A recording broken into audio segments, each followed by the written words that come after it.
Bonjour à tous, bienvenue pour ce nouveau numéro du petit exo de colle, aujourd'hui numéro 21, et nous allons attaquer l'exercice suivant, déterminer les matrices A dans Mn2C dont la classe de similitude est bornée. Bon, rappel de terminologie, la classe de similitude d'une matrice A, c'est l'ensemble des matrices B qui sont semblables à la matrice A. Et ici, j'entends bien similitude par rapport à des matrices dans GLN de C. On pourrait se poser la question de ce qu'il en serait si je travaillais avec GLN de R ou GLN de Q, enfin bref. Ici, je travaille avec GLN de C. Et puis, une autre question qui pourrait vous venir à l'esprit, c'est la bornitude des ensembles. En quoi j'entends que l'ensemble ici, les ensembles ici que je travaillerai sont bornés, pour quelle norme, autrement dit. Et la réponse à cette question devrait vous venir par rapport à une propriété sur les espaces vectoriels de dimension finie. Les normes sont équivalentes. Et donc si les normes sont équivalentes, ça signifie quoi? Ça signifie que si j'arrive à montrer que l'ensemble, les ensembles que je veux travailler, si j'arrive à montrer qu'elles sont bornées pour une certaine norme, alors elles sont bornées pour toutes les autres normes. Voilà. Bon, alors maintenant, ceci étant dit, comme d'habitude, c'est à vous de jouer. N'hésitez pas à faire une petite pause avant que je ne dise quoi que ce soit concernant la résolution pour essayer par vous-même de répondre à cette question.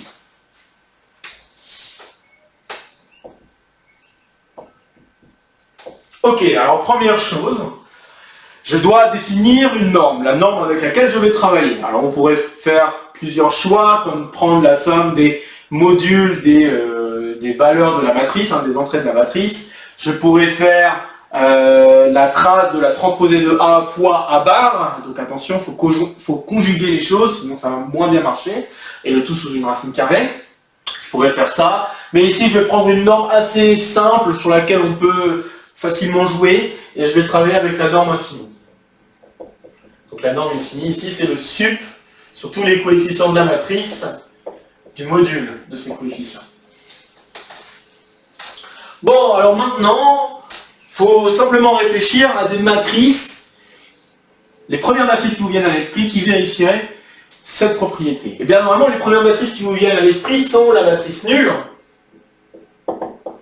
car la matrice nulle est semblable qu'à elle-même, il n'y a pas d'autre matrice qui appartient à sa classe de similitude, et donc par rapport à la norme infinie ici ça serait 0, et donc ça marche. La classe de similitude de l'identité, c'est l'identité. Donc pareil, ça marche, la norme infinie de l'identité c'est 1, donc pas de problème.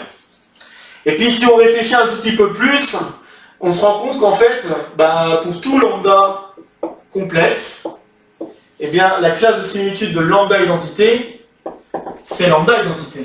Et donc, là encore une fois, c'est borné. Je rappelle que les matrices qui s'écrivent lambda fois identité, ce sont des matrices scalaires. Bon, et maintenant que vous avez fait le tour de ça, vous pourriez vous poser la question, est-ce qu'il y en a d'autres? Alors, il y en a certainement que vous aurez peut-être essayé, juste pour voir comment ça marche, et vous vous rendrez compte peut-être que il y a un petit souci, ou peut-être que vous avez du mal à voir si c'est le cas ou pas, que sa classe d'équivalence est bornée. Alors, dans ce cas-là, qu'est-ce qu'il faut faire? Ce qu'on va faire, c'est qu'on va conjecturer que, a priori, les matrices qui vérifient, toutes les matrices qui vérifient la propriété qu'on demande, correspondent aux matrices scalaires. On va conjecturer ça, puis on va essayer de démontrer que c'est bien le cas. Et donc d'essayer de démontrer que si je prends une matrice qui n'est pas scalaire, eh bien, il y a moyen de trouver une matrice qui serait semblable à cette matrice-là, de façon à faire augmenter une suite de matrices, si on veut, semblable à la matrice qu'on a au départ, telle que la norme infinie de cette suite de matrices tend vers l'infini. C'est une façon de faire.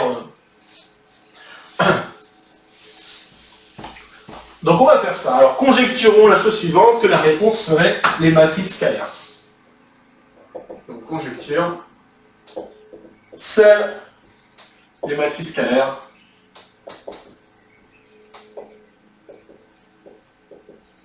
conviennent. Ok, alors maintenant voyons qu'est-ce qui se passe si je travaille avec une matrice qui n'est pas scalaire. Soit A dans Mn2C non scalaire. Et maintenant je vais poser F, juste parce qu'en général, quand on travaille avec une matrice, C'est aussi très intéressant de travailler avec l'endomorphisme associé à la matrice ou l'application linéaire associée à la matrice. Donc ici, je vais travailler avec un endomorphisme de Cn défini par rapport à la matrice 1. Ok, donc posons F l'endomorphisme de Cn associé un endomorphisme associé à A sur la base canonique ou pour la base canonique. Puisqu'il faut que je précise avec quelle base ça doit être associé. Ok. Alors je vais affirmer quelque chose qui va nous aider énormément pour la suite. Et la chose que j'affirme est la chose suivante. Donc, alors d'abord, si F c'est l'endomorphisme, c'est un endomorphisme qui est associé à A, et bien F c'est pas une homothétie vectorielle. Donc, F n'est pas une homothétie vectorielle. Donc qu'est-ce que je veux dire par là? Ce que je veux dire c'est que F c'est pas lambda fois identité. C'est pas un certain lambda fois identité. Ok? Ça c'est la première chose que je dois dire. Et maintenant je vais affirmer quelque chose, et vous allez vous rendre compte que c'est tout à fait vrai, et en fait c'est une conséquence assez directe du fait que F n'est pas une homothétie vectorielle. La chose que j'affirme est la chose suivante. Alors, il existe un vecteur U dans Cn, tel que eh bien, la famille formée de U et de F de U est libre. Et je vais appeler cette propriété étoile. Ok, alors je vais prouver étoile à part. C'est un exercice qu'on va dire assez intéressant à faire. Donc, et pour prouver l'étoile, eh ben, je vais montrer par contradiction une preuve de étoile. Je vais faire une preuve par contradiction. Je vais supposer qu'on n'a pas étoile. Supposons étoile fausse. Alors si je suppose que l'étoile est fausse, ça veut dire que pour tout U, la famille U, F de U est liée. Et qu'est-ce que ça veut dire? Ça veut dire en particulier que F de U peut s'écrire comme un multiple de U. Ok, donc,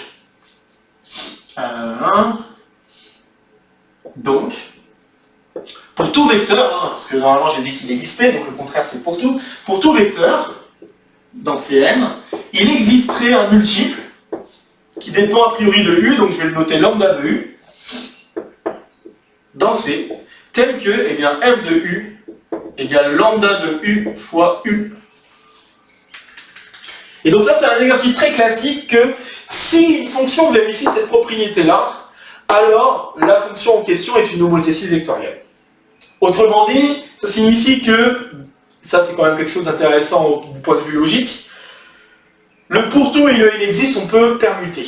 Donc là ici c'est pour tout U il existe un lambda, et moi je pourrais écrire il existe un lambda tel que pour tout U. Le problème ici, c'est ce que j'ai bien mentionné, c'est le fait que lambda dépend de U. Quand j'écris pour tout avant le il existe dépend donc du pour tout. Ok?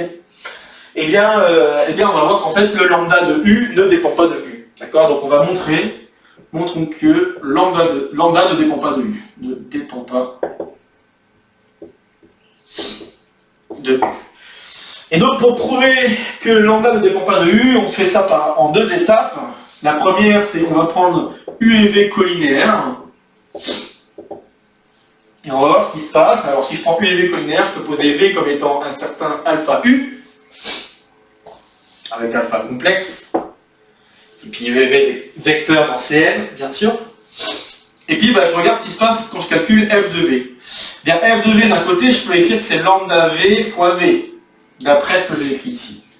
Ok? Mais d'un autre côté, je peux écrire que c'est donc lambda V fois V, et donc ça veut dire que c'est égal à alpha lambda V fois U.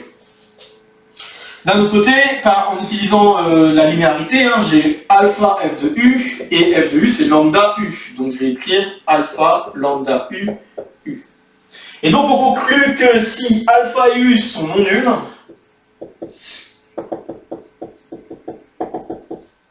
alors lambda U égale lambda V. Et Et puis bon, bah, pour traiter ces petits cas de figure, si alpha est nul, bah, là, il n'y a pas vraiment de problème.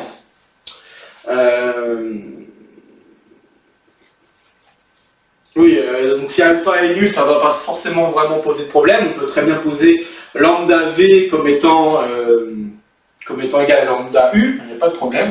Donc si alpha égale 0, il n'y a pas de problème. Il suffit juste de l'écrire, hein, et vous vous rendez compte assez vite que bon, bah, ça ne pose pas de problème de dire que lambda u égale lambda v. Et puis si u est nul, bon, on peut poser lambda de u égale 0. Pas de problème non plus. Hein. Donc, pas... ouais, alors lambda de u égale 0, non, pas forcément, mais lambda de u, on pourra le définir. Je suis allé un peu vite là. Lambda u égale 0, pas forcément, mais en tout cas, on peut définir lambda après coup sur 0. Hein.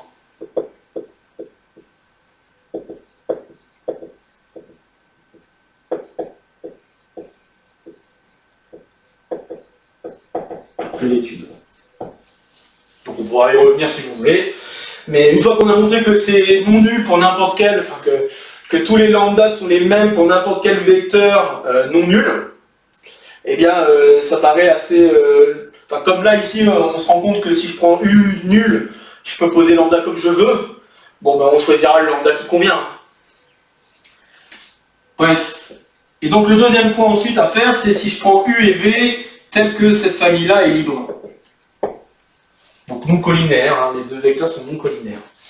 Alors si je prends u et v de façon à ce que cette famille-là soit libre, la bonne idée c'est de regarder l'image de f de u plus v, l'image de u plus v pardon, par f. Donc si je regarde ça, bah, d'un côté je peux dire que c'est lambda u plus v fois u plus v, et d'un autre côté je peux écrire par linéarité encore que c'est f de u plus f de v, et donc que c'est lambda u fois u plus lambda v fois v. Et donc par liberté, hein, donc, il suffit de manipuler un petit peu l'égalité que nous avons pour se rendre compte que devant u on a lambda u plus v moins lambda u, et devant v on a lambda u plus v moins lambda v, et tout ça doit être égal à 0, donc par liberté ça veut dire que lambda u plus v égale lambda u égale lambda v, donc en particulier que lambda u égale lambda v, c'est ce que je voulais démontrer. Voilà, donc on a montré que si deux vecteurs sont collinaires, eh bien, les coefficients lambda sont les mêmes. Si ils ne sont pas collinaires, les coefficients lambda sont les mêmes. Reste à poser en 0, mais en 0 on pose la même valeur que ce qu'on aurait pu poser pour un vecteur en particulier, genre 1, 0, 0, etc. Voilà. Et une fois qu'on a dit ça, eh bien, c'est terminé, on a bien que f est alors une homothétie vectorielle.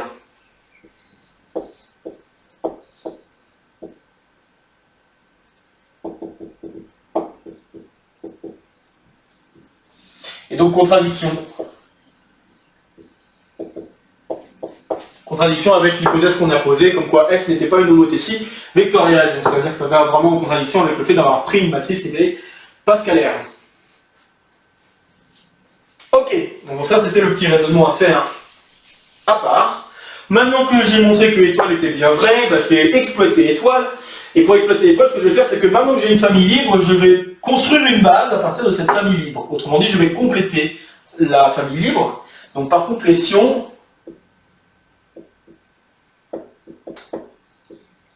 posons, je vais y arriver, la base suivante, U1, U2, jusqu'à UN, avec, et là on va jouer un petit peu avec les vecteurs que je pourrais mettre en U1 et U2, je pourrais très bien mettre U et F de U, mais rien ne m'empêcherait de mettre un multiple de U et F de U, ça marcherait aussi tant que ce multiple est non nul. Donc là ce que je vais faire, c'est que je vais prendre U1 comme étant un certain alpha U avec alpha non nul, et U2 comme étant F de U. Voilà.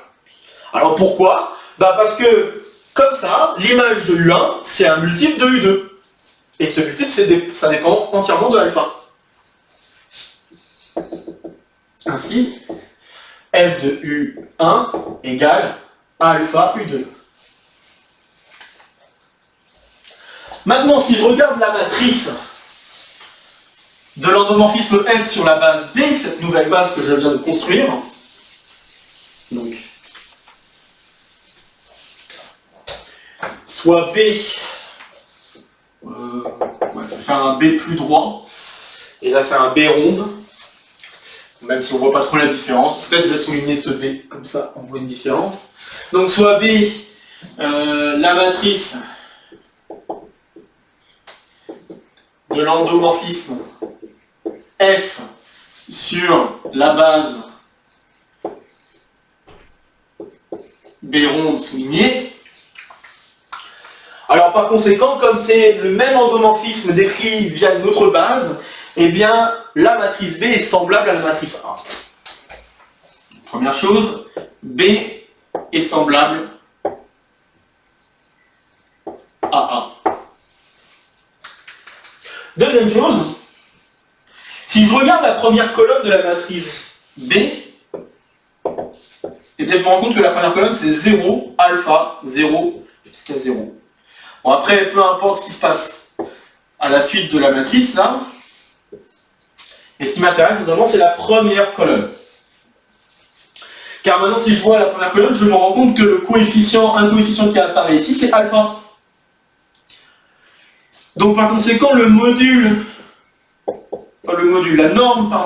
infinie de B, elle est au moins égale au module de alpha.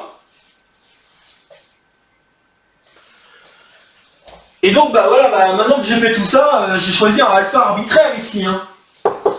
Donc rien ne m'empêche de prendre un alpha tel que son module tend vers l'infini. Donc, or, le choix de alpha est arbitraire. Donc on peut choisir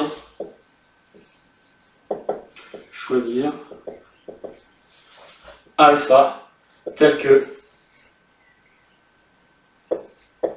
le module de alpha tend vers plus infini. Ou une autre façon de dire, c'est que je peux prendre une suite de alpha, donc je peux prendre alpha 1, alpha 2 jusqu'à alpha n, telle que cette suite tend vers plus infini. Quitte à faire au plus simple, je peux très bien dire alpha i égale i. Et puis voilà. Bref, on revient juste un tout petit peu en arrière sur comment on a écrit les choses, et on pose alpha de façon à ce que ça fait intervenir une suite de matrices, telle que la norme infinie de cette suite de matrices tend vers plus infini. Et ça va découler directement de tout ce qu'on a fait là. Conclusion, en effet, si je prends une matrice qui n'est pas scalaire, eh bien, sa classe de similitude n'est pas bornée.